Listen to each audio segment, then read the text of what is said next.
Hello everyone and welcome back to my YouTube channel. So friends, आज का जो हमारा वीडियो लेक्चर होने वाला है ये बेस्ड है चैप्टर कोऑर्डिनेशन कंपाउंड में, जो कि क्लास 12 का चैप्टर है। और इसके अंदर आज हम डील करने वाले हैं classical and non classical ligand के बारे में। सो उस पर चलने से पहले अगर किसी स्टूडेंट ने चैनल को सब्सक्राइब नहीं किया है एंड चैनल को सब्सक्राइब करना चाहते हैं तो मेरे चैनल का नाम है शौर्य ग्रोवर, और जस्ट मेरे वीडियो के नीचे जहां वीडियो प्ले हो रही है उसके नीचे आपको बेल आइकन देखने को मिलेगी। बेल आइकन को प्रेस कर दोगे तो नेक्स्ट वीडियो की नोटिफिकेशन आपके पास ऑटोमेटिकली आ जाएगी, तो बेल आइकन को भी प्रेस कर दीजिए। अब हम चलते हैं हमारे आज के इस वीडियो की तरफ। तो ये है स्टूडेंट्स लेक्चर, आपका लेक्चर नंबर 4। ठीक है, लेक्चर नंबर 3 के अंदर मैंने आपको बता दिया था भी ऑक्सीडेशन नंबर क्या होता है और फ्लेक्सीडेंटेट लिगेंड क्या होता है। अब जो हमारा आज का लेक्चर होने वाला है इसके अंदर हम कुछ एक नए तरह की चीज को देखने वाले हैं। देखिए वो क्या है, वो है classical and non classical ligand. ये जो टॉपिक है ये थोड़ा सा थ्योरेटिकल सा पोर्शन है, इसीलिए मैं इसको इस तरह से करवा रही हूँ, ग्रीन बोर्ड पर नहीं करवा रही हूँ। Classical and non classical ligands, कई बुक्स में तो आपको इसके बारे में बिल्कुल भी कुछ भी नहीं मिलेगा और कई बुक्स में आपको इसके बारे में जरूर देखने को मिलेगा, और बहुत ही इंफॉर्मेटिव चीज है classical and non classical ligands क्या होते हैं। अभी तक हमने क्या किया था, अभी तक एक क्विक रिव्यू लें तो हमने किया था भी हमने लिगेंड्स को डियर स्टूडेंट्स क्लासिफाई किया था उनके चार्जेस के बेस पे भी। उस पे अगर पॉजिटिव चार्ज है तो वो क्या होगा, अगर उस पे नेगेटिव चार्ज है या वो न्यूट्रल कंपाउंड है ना। तो हमने एनायनिक, केटायनिक और न्यूट्रल के बेसिस पे इसको चार्ज के बेसिस पे 3 में क्लासिफाई किया। फिर हमने डेंटिसिटी के बेसिस पे इसको मोनोडेंटेट, बाइडेंटेट, ठीक है, फिर हमने इसको टेट्राडेंटेट, हेक्साडेंटेट, डेंटिसिटी के बेसिस पे यानी कि कितने डोनर एटम्स प्रेजेंट है उस बेसिस पे हमने लिगेंड्स की क्लासिफिकेशन की। अब हम जो लिगेंड्स की क्लासिफिकेशन कर रहे हैं वो कर रहे हैं on the basis of interaction of central metal atom and ligand। अभी तक हमने देखा था भी चार्जेस के बेसिस पे हमने अगर उसको क्लासिफाई करते हैं तो वो 3 तरह का होता है, एनायनिक, केटायनिक और न्यूट्रल। डेंटिसिटी के बेसिस पे करते हैं तो वो हमें मोनोडेंटेट, बाइडेंटेट, हेक्साडेंटेट, है ना, ये सारा कुछ देखने को मिलता है। लेकिन अगर हम इंटरैक्शन भी सेंट्रल मेटल एटम और लिगेंड के बीच में जो इंटरैक्शन है, ये जो कोऑर्डिनेट बॉन्ड बन रहा है इनके बीच में जो इंटरैक्शन हो रही है उस बेसिस पे इसको क्लासिफाई करें तो ये जो है ये classical and non classical ligands में क्लासिफाई किया जाता है। तो देखिए क्या होते हैं classical and non classical ligands. सबसे पहले मैं आपसे बात करूंगी नंबर फर्स्ट टाइप, जो कि हमारी होती है क्लासिकल। 1 सेकेंड, हाँ जी, सबसे पहली टाइप जो हमारी होती है वो होती है क्लासिकल, जिसे मैं और क्या कह सकती हूँ, जिसे मैं कह सकती हूँ और सिंपल डोनर लिगेंड्स। क्लासिकल और सिंपल डोनर लिगेंड्स। तो सबसे पहली क्लासिफिकेशन पे अगर हम करते हैं on the basis of interaction तो क्लासिकल लिगेंड्स आते हैं। अब आप इनकी डेफिनेशन को डियर स्टूडेंट्स नोट करेंगे तो इसमें क्या होता है, सिंपल डोनर लिगेंड्स में क्या होता है, the ligands which can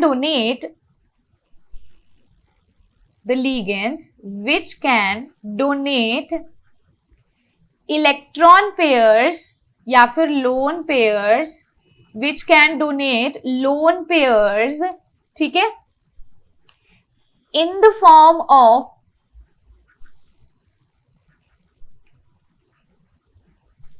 sigma bond. मतलब कि जो लोन पेयर डोनेट करते हैं और वो सिग्मा बॉन्ड की फॉर्म में करते हैं, और वो क्या बनाते हैं, सिग्मा डेटिव बॉन्ड की फॉर्म में करते हैं, and hence forms sigma bond to the central atom या फिर आयन। इनका एग्जाम्पल है NH3, H2O, F negative, OH negative, O2 negative और N3 नेगेटिव। अब देखो मैंने आपको जो चीज लिखवाई पहले इसका मतलब समझाती हूँ, ध्यान से देखिएगा। लीगेंड्स, ऐसे लीगेंड्स जो क्या करते हैं लोन पेयर। देखो लीगेंड्स का काम क्या होता है, जैसे ये सेंट्रल मेटल M है और ये लीगेंड है, लीगेंड के पास क्या होते हैं, लोन पेयर होते हैं, इतना तो आपको पता है। और सेंट्रल मेटल एटम के पास क्या होता है, वेकेंट ऑर्बिटल होता है। इतनी चीज सबको क्लियर है। लीगेंड के पास होते हैं लोन पेयर और सेंट्रल मेटल M के पास क्या होता है, वेकेंट ऑर्बिटल होता है। अब लीगेंड का काम ही है इसको डोनेट करना, लेकिन ये इसे डोनेट किस फॉर्म में कर सकता है, अगर ये क्या करता है, इसे इलेक्ट्रॉन डोनेट करता है और इसके साथ सिग्मा बॉन्ड बनाता है। देखो अगर लीगेंड जो है सेंट्रल मेटल एटम के साथ सिग्मा बॉन्ड की फॉर्मेशन करेगा तो वो कहलाएगा क्लासिकल या फिर सिंपल डोनर लीगेंड्स। जैसे NH3 है, NH3 क्या करता है, NH3 के ऊपर होता है लोन पेयर ऑफ इलेक्ट्रॉन्स, ये सेंट्रल मेटल एटम को वो लोन पेयर ऑफ इलेक्ट्रॉन्स क्या करता है, डोनेट करता है in the form of sigma bond. तो इन दोनों के बीच में अगर सिग्मा बॉन्ड बन रहा है डियर स्टूडेंट्स, तो ये कहलाते हैं क्लासिकल या फिर सिंपल डोनर लिगेंड्स। अब यदि मैं आपसे बात करती हूँ नॉन क्लासिकल लिगेंड्स कौन से होते हैं, जो कि हमारी सेकेंड टाइप है non classical ligands. Non classical ligands क्या होते हैं, देखो ध्यान से देखना, non classical is a very important topic, क्योंकि क्लासिकल लिगेंड सिंपल होते हैं जिसमें सिग्मा बॉन्ड बनता है, लेकिन नॉन क्लासिकल में ऐसा नहीं होता। नॉन क्लासिकल में सबसे पहले हम देखते हैं, नॉन क्लासिकल को हम कह सकते हैं जो डोनर का काम भी करेगा एज वेल एज एक्सेप्टर का काम करेगा। Donor as well as acceptor का काम करेगा। स्टार मार्क करके इस चीज को नोट कीजिएगा, ये बहुत इंपॉर्टेंट पॉइंट है। जो डोनर का भी काम कर रहा है और सेंट्रल मेटल का भी मतलब एक्सेप्टर का भी काम कर रहा है। अब देखो सेंट्रल मेटल M है, ये लीगेंड है, लीगेंड क्या करता है, अब इसको डोनेट तो करेगा। अब ये इसको डोनेट ना दो तरीके से कर सकता है, सिग्मा बॉन्ड से भी कर सकता है और पाई बॉन्ड, मतलब जब डोनेट करेगा ना तो ये सिग्मा बॉन्ड भी बना सकता है, पाई बॉन्ड भी बना सकता है। लेकिन इन रिटर्न मेटल एटम भी इसको क्या करेगा, इलेक्ट्रॉन्स डोनेट करेगा। इन रिटर्न मेटल जो हमारे सेंट्रल मेटल एटम है वो भी इसको इलेक्ट्रॉन्स देगा और क्या बनाएगा, पाई बॉन्ड बनाएगा। ठीक है, तो यहां पर क्या होगा, इलेक्ट्रॉन्स की शेयरिंग होगी और ये जो प्रोसेस है ये होता है बैक बॉन्डिंग। ये क्या होता है, बैक बॉन्डिंग होती है। तो यहां पर लीगेंड क्या कर रहा है, लीगेंड डोनेट तो कर ही रहा है, ध्यान से देखना इस चीज को, ध्यान से समझना इस चीज को। ये जो लीगेंड है इसने सेंट्रल मेटल एटम को अपने इलेक्ट्रॉन्स डोनेट तो करे और इसने सिग्मा या फिर पाई बॉन्ड बनाया, लेकिन सेंट्रल मेटल एटम ने भी इसको इलेक्ट्रॉन्स दिए और इसके साथ क्या बनाया, पाई बॉन्ड बनाया, जो कि बैक बॉन्डिंग कहलाती है। तो लीगेंड यहां पर किस चीज का काम कर रहा है, जो हमारा लीगेंड है वो डोनर का भी काम कर रहा है और एज वेल एज वो एक्सेप्टर का भी काम कर रहा है, डोनेट भी कर रहा है इलेक्ट्रॉन्स और सेंट्रल मेटल एटम के साथ बैक बॉन्डिंग करके इलेक्ट्रॉन्स को एक्सेप्ट भी कर रहा है, तो वो एक्सेप्टर का भी काम कहलाता है। और यहां पर जो हमारा डियर बॉन्ड ऑर्डर होता है ना, बॉन्ड ऑर्डर हमेशा 1 से ज्यादा होता है, हमेशा 1 से ज्यादा होता है। क्यों, क्योंकि यहाँ पे इलेक्ट्रॉन्स तो डोनेट हो रहे हैं तो एक बॉन्ड नहीं बन रहा है ना, वापस भी तो बैक बॉन्डिंग हो रही है, तो बॉन्ड ऑर्डर 1 से ज्यादा होता है। एक और चीज आती है, ये जो इनके बीच में बॉन्ड बनता है ना, इनको बोला जाता है सिनर्जिक बॉन्ड। सिनर्जिक बॉन्ड, इनको क्या बोला जाता है, सिनर्जिक बॉन्ड बोला जाता है। तो अब देखो क्लासिकल लिगेंड्स में क्या होता था, अब आप डिफरेंशिएट करके करोगे ना तो आपको समझ आएगा। क्लासिकल लिगेंड्स में क्या होता था, सेंट्रल मेटल एटम को लिगेंड ने इलेक्ट्रॉन्स डोनेट करे और सिग्मा बॉन्ड बनाया, बस ये था क्लासिकल हमारे लिगेंड। लेकिन नॉन क्लासिकल लिगेंड्स वो लिगेंड्स हैं जिसमें क्या होता है, लिगेंड जो है वो किसका काम कर रहा है, वो डोनर का भी काम कर रहा है और वो एक्सेप्टर का भी काम कर रहा है, वो डोनेट भी कर रहा है, डोनेट करने पे वो सिग्मा बॉन्ड या पाई बॉन्ड बनाएगा, 2 कंडीशंस है।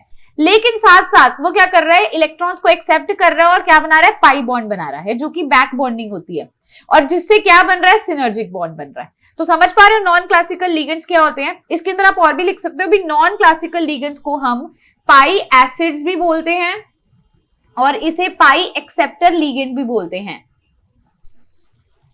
पाई एक्सेप्टर क्यों, क्योंकि पाई बॉन्ड बनता है इस वजह से। ठीक है, तो ये जो हमारी जो बैक डोनेशन की होती है, भी सेंट्रल मेटल एटम इसको इलेक्ट्रॉन डोनेट कर रहा है, ये क्या बनाता है, सिनर्जिक बॉन्ड बनाता है। फटाफट से वीडियो को पॉज करके इसको पहले नोट करोगे, बहुत इंपॉर्टेंट है। अब डियर स्टूडेंट्स, हमने क्या करना है, जो हमारे नॉन क्लासिकल लिगेंड्स है इसको हम फर्दर क्लासिफाई करेंगे। देखो अब हम क्या करेंगे, जो हमारे नॉन क्लासिकल लिगेंड्स है, यानी कि जो हमारी सेकेंड टाइप थी नॉन क्लासिकल लिगेंड्स वाली, इसे अपन ने फर्दर क्लासिफाई करना है। तो सबसे पहली टाइप जो इसके अंदर आती है, ये लिखते हैं, जो सबसे पहली आती है वो आती है sigma donor and pi acceptor ligand. क्या आती है, sigma donor and pi acceptor ligand. ये फर्दर क्लासिफाइड है, ठीक है, ध्यान से समझना इस चीज को। हाँ जी, अब देखो क्या होता है, टाइप 1 के अंदर हमने क्या बोला, इसके अंदर भी दो तरह की टाइप है। पहली टाइप में क्या है देखो, सेंट्रल मेटल M है, लिगेंड इसे डोनेट कर रहा है, जब ये इसे डोनेट करेगा तो बनाएगा सिग्मा बॉन्ड, लेकिन जब सेंट्रल मेटल M इसे फर्दर वापस से इलेक्ट्रॉन्स देगा तो ये पाई एक्सेप्टर का काम करेगा, क्योंकि ये पाई बॉन्ड बनाएगा। तो देखो, यानी कि जो पहली चीज होती है, जब लिगेंड के पास है extra lone pair of electrons, इसने इसको डोनेट करे तो कौन सा बॉन्ड बनेगा, सिग्मा। मैंने बोला नॉन क्लासिकल में क्या होता है, लिगेंड जब सेंट्रल मेटल को डोनेट करता है तो सिग्मा और पाई बॉन्ड दोनों बन सकते हैं। तो यहाँ पर पहला केस हमने लिया भी, सिर्फ और सिर्फ हमारा क्या बन रहा है, पाई बॉन्ड बन रहा है, मतलब सिग्मा बॉन्ड बन रहा है और पाई एक्सेप्टर का लिगेंड काम कर रहा है। अब इस केस को आप ध्यान से नोट करोगे, ये होता है sigma donor and pi acceptor. तो यहां पर पहले लिखेंगे ligands that donate lone pair, जो क्या करते हैं, लोन पेयर डोनेट करते हैं to central atom by making a sigma bond and accept appreciable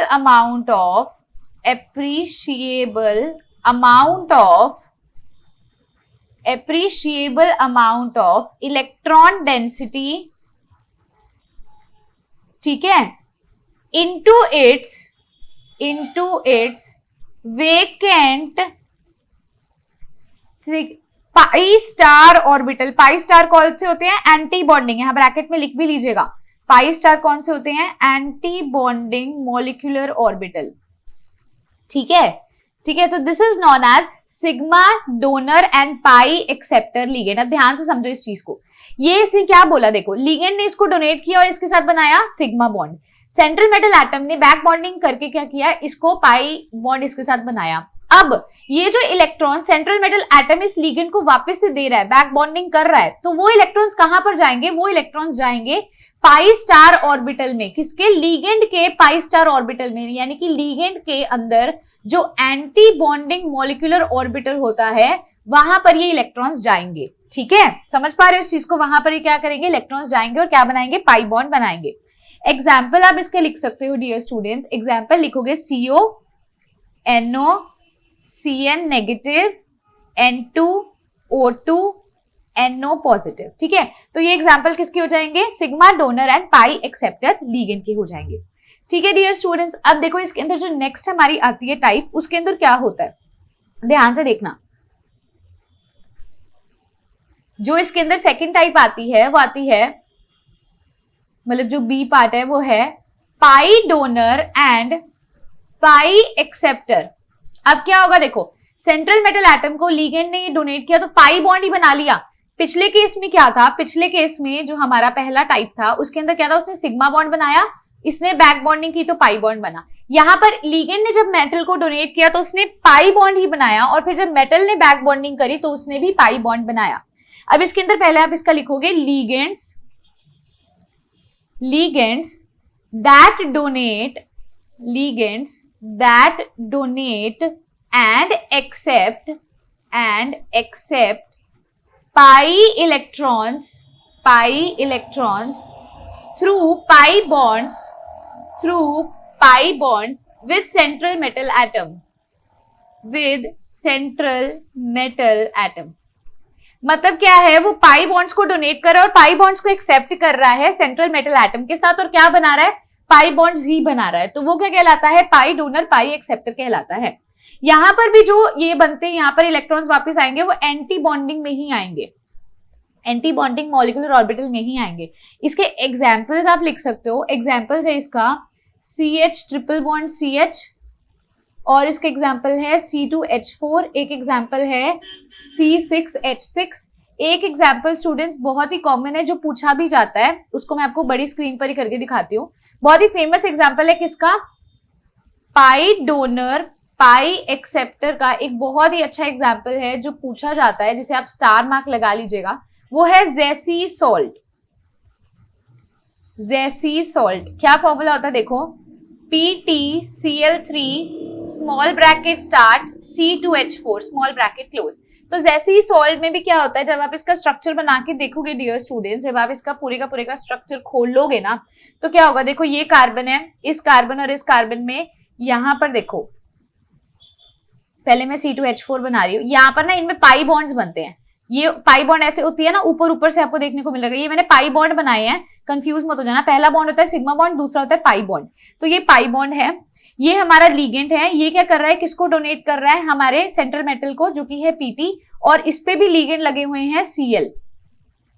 इस पे भी क्या है, लिगेंड लगे हुए हैं Cl। अब देखो, ध्यान से देखना इस चीज को, ध्यान से समझना इस चीज को। ये हमारा है सेंट्रल मेटल एटम, ये है लिगेंड एक, और ये 3 Cl लिगेंड है। अब ये देखो, जो हमारा ये जो लिगेंड होता है ना, ये इसको डोनेट कर रहा है इलेक्ट्रॉन्स, और क्या बना रहा है, पाई बॉन्ड बना रहा है इसके साथ, ठीक है। और ये देखो साथ ही साथ क्या हो रहे हैं, अब ये जो Pt के अंदर जो इलेक्ट्रॉन्स थे ना, Pt के पास जो इलेक्ट्रॉन्स थे, सेंट्रल मेटल M, यहाँ पर सेंट्रल मेटल M है Pt, तो प्लैटिनम के पास जो इलेक्ट्रॉन्स थे, ये क्या कर रहा है, इसको, इस लिगेंड को, इसके एंटी बॉन्डिंग, ये एंटी बॉन्डिंग है जो खाली है, यहां पर ये इसको डोनेट कर रहा है, और इसके साथ क्या बना रहा है, पाई बॉन्ड। एक तो पाई बॉन्ड इसने ये वाले अपने इसको डोनेट कर दिए, और यहाँ पर पाई बॉन्ड बना दिए, ये पाई इलेक्ट्रॉन्स इसने इसको डोनेट कर दिए। सेकंड, सेंट्रल मेटल एटम ने इसको डोनेट करके क्या बना लिया, हमारा पाई बॉन्ड बना लिया। और ये क्या है, ये है एंटी बॉन्डिंग मॉलिक्यूलर ऑर्बिटल, जिसे हम पाई स्टार कह रहे हैं। तो लिगेंड के पाई स्टार में सेंट्रल मेटल एटम के क्या आ गए, इलेक्ट्रॉन्स आ गए। तो इस तरह से बहुत इंपॉर्टेंट एग्जाम्पल है जैसी सॉल्ट का, इसको आप ध्यान से नोट करेंगे। अब एक और चीज स्टूडेंट्स जो यहाँ पर आपको बता देती हूँ, जो पूछी भी जाती है बेसिकली, जब भी आप इन लिगेंड्स की क्लासिफिकेशन करोगे ना, तो आप क्या करोगे, eta to the power x, ये प्रीफिक्स यूज होगा। ये आगे जाके नेमिंग में भी बताऊंगी, eta to the power x। x क्या होता है, x, सॉरी मैंने फिर से ईटा ही लिख दिया, हाँ जी, ध्यान से देखना इस चीज को, ध्यान से देखना। यहां पर ईटा, ये होता है eta, eta to the power x। x क्या होगा, x होगा हिपैटिसिटी, हिपैटिसिटी ऑफ लिगेंड्स। अब हिपैटिसिटी क्या होता है, number of atoms involved in pi electron donation. जितने एटम्स इन्वॉल्व होते हैं पाई इलेक्ट्रॉन डोनेशन में, वो उसकी हिपैटिसिटी होती है। जैसे देखो, अभी हमने C2H4 देखा था जैसी सॉल्ट में, C2H4 ये स्ट्रक्चर है। अब यहाँ पर कितने मतलब मैं कहूँ कितने इलेक्ट्रॉन डोनर हैं, तो यहाँ पर 2 इलेक्ट्रॉन डोनर है ना। देखो ये इलेक्ट्रॉन डोनेट करते हैं ना, ये यहाँ पर पाई बॉन्ड है, तो ये अपने पाई इलेक्ट्रॉन डोनेट करेंगे। तो एक पाई बॉन्ड में कितने इलेक्ट्रॉन्स होंगे, 2 इलेक्ट्रॉन्स होते हैं एक बॉन्ड में, तो ये 2 इलेक्ट्रॉन डोनर कहलाएगा। तो अगर इसकी हिपैटिसिटी क्या होगी, इसका x की वैल्यू हो जाएगी 2, तो ईटा पे आ जाएगा 2। दोबारा देखो इस चीज को, मैं आपको दोबारा क्लैरिफाई करती हूँ मैंने क्या किया। मैंने बोला ये देखो, ये पहला बॉन्ड होता है सिग्मा बॉन्ड, दूसरा होता है पाई बॉन्ड। तो एक ही पाई बॉन्ड है, एक पाई बॉन्ड में कितने इलेक्ट्रॉन्स होते हैं, एक बॉन्ड में 2 होते हैं, है ना। तो 2 इलेक्ट्रॉन से डोनेट कर सकता है। तो इसकी कितने एटम्स इन्वॉल्व होते हैं पाई इलेक्ट्रॉन डोनेशन में, तो यहाँ कितने एटम्स इन्वॉल्व है, ये कार्बन और इस कार्बन, 2 कार्बन में बन रहा है ना पाई बॉन्ड, तो कितने एटम्स इन्वॉल्व है, 2 एटम्स इन्वॉल्व है। तो इसकी हिपैटिसिटी क्या हो जाएगी, 2 हो जाएगी, 2 हो जाएगी। तो इसको हम कैसे यूज करेंगे, ईटा टू द पावर 2, है ना। अब हम इसको यूज करते हैं नेमिंग में, नेमिंग में आगे बताऊंगी। तो हिपैटिसिटी पता होनी चाहिए। अब एक और चीज देखो, एक और एग्जांपल ले लेते हैं। जैसे अपन लेते हैं बेंजीन का एग्जांपल। बेंजीन में अगर मैं आपको मतलब देखो, ध्यान से देखना इस चीज को, ये बेंजीन रिंग है। अगर आप इस बेंजीन रिंग को ऐसे खोल के ऐसे भी लिख लेते हो जैसे, है ना, तो यहाँ पर कितने एटम्स इन्वॉल्व हैं, कितने एटम्स के बीच में बन रहा है, 1 2 3 4 5 6, ये जो पाई बॉन्ड्स बन रहे हैं ये 6 एटम्स के बीच में बन रहे हैं। तो नंबर ऑफ एटम्स इन्वॉल्व, ठीक है, इन पाई इलेक्ट्रॉन डोनेशन 6 है, तो इसकी हिपैटिसिटी x कितनी हो जाएगी, 6, यानी कि ईटा टू द पावर 6 यूज किया जाएगा। ऐसे ही एक और एग्जाम्पल लेते हैं, C5H5 नेगेटिव, ये एग्जाम्पल है। इसको बोलते हैं साइक्लोपेंटाडाइइनाइल। इसे क्या बोलते हैं, साइक्लोपेंटाडाइइनाइल। अब इसमें देखो, इसमें ना डियर स्टूडेंट्स आपके पास 2 केसेस होते हैं। इसमें एक केस तो होता है सिग्मा डोनर का और एक होता है पाई डोनर का। सिग्मा डोनर में देखो ये ऐसे बनेगा, सिग्मा डोनर में ये है, तो यहाँ पर एक ही ये ही डोनेट कर सकता है, एक ही एटम इन्वॉल्व है, तो इसके अंदर ईटा 1 हो जाएगा। और इसका अपन देखें तो इसमें जो स्ट्रक्चर बनता है ना पाई डोनर वाला, ये ऐसे बनता है। तो इसमें 6 इलेक्ट्रॉन्स हैं, यानी कि 3 सिग्मा बॉन्ड है, तो 6 इलेक्ट्रॉन्स इन्वॉल्व है, तो इसकी हिपैटिसिटी 6 हो जाएगी। ठीक है, यहाँ पर क्या है, इसकी हिपैटिसिटी कितनी हो जाएगी, 1 हो जाएगी। तो ये कुछ एग्जांपल्स है जो आपको हिपैटिसिटी बताता है। हिपैटिसिटी टेंशन ना लो, अगर अभी भी क्लियर नहीं हुआ तो आगे जाके नेमिंग में भी आएगा, लेकिन आपको पता होना चाहिए हिपैटिसिटी होता है भी कितने एटम्स इन्वॉल्व हैं पाई इलेक्ट्रॉन डोनेशन में। तो डियर स्टूडेंट्स, आज के इस वीडियो लेक्चर के अंदर सबसे पहले मैंने आपको बताया भी इंटरैक्शन के बेसिस पे, इंटरैक्शन किसकी, लीगेंड की और सेंट्रल मेटल एटम की, उनके बेसिस पे हमने डिवाइड किया लीगेंड्स को क्लासिकल में और नॉन क्लासिकल लीगेंड्स में। क्लासिकल लीगेंड सिंपल था जिसके अंदर क्या होता है, सिग्मा डोनर होता है। नॉन क्लासिकल जो है वो फर्दर क्लासिफाइड था किसमें, सिग्मा डोनर पाई एक्सेप्टर और पाई डोनर पाई एक्सेप्टर में। ठीक है, तो हमने उसके कुछ एग्जांपल्स देखे। तो अगर आज का वीडियो लेक्चर आपको अच्छा लगा है डियर स्टूडेंट्स, ठीक है, क्योंकि छोटा सा लेक्चर तो छोटा सा ही टॉपिक था, आज का वीडियो लेक्चर आपको अच्छा लगा है तो लाइक जरूर करना है, बहुत अच्छा लगा है तो शेयर करना है, कमेंट करना है, और जिन्होंने चैनल को सब्सक्राइब नहीं किया तो उन्होंने चैनल को भी सब्सक्राइब करना है। इसकी कोई डीपीपी आपको नहीं मिलेगी क्योंकि छोटा सा टॉपिक था, इस पे ज्यादा क्वेश्चंस नहीं है। तो अब हम मिलेंगे नेक्स्ट वीडियो लेक्चर में नेक्स्ट टॉपिक के साथ। So thanks a lot dear students, have a good day.